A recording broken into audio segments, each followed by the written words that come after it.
Kiogora Mwonjũrĩ, Godfrey Kinoti na Joshua Mwirigi matwarĩte cira igoti-inĩ rĩa Meru makĩenda igoti rĩrũgamie wĩra wa ndundu ya mwanya ĩrĩa ĩrĩ gakũmbwo nĩ President William Ruto ya gũthuthuria makomicona ombanĩre IEBC.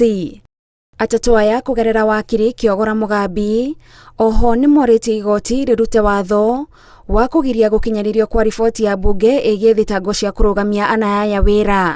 Because my lord, the three petitioners are citizens and they have come through this court in defense of the constitution, even under Article 3(1) of the constitution.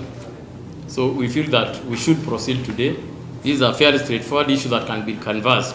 Wakiri Donald Kipkorir ũrĩa ũrũgamĩrĩire Commissioner Irene Masit na wakiri Apollo Mboya ũrĩa ũrũgamĩrĩire Juliana Cherera nĩ mahoete igoti kweherania makomicona ya cira-inĩ ũyũ. I don't want to be involved in this case, my lord, because I don't know this. I don't know the intention of the petitioners. I don't know where they came from. We don't know them, my lord. Okay. So we don't have a common strategy. Then shouldn't you stay and argue your case in this petition?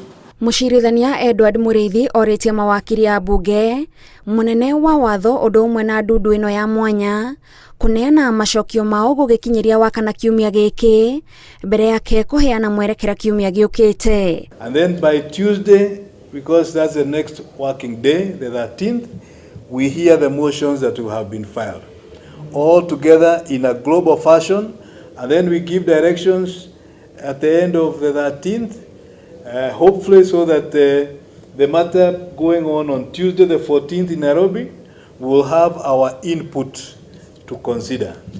Handũ-inĩ ha Inooro TV, njĩtagwo Gathoni wa Njihia.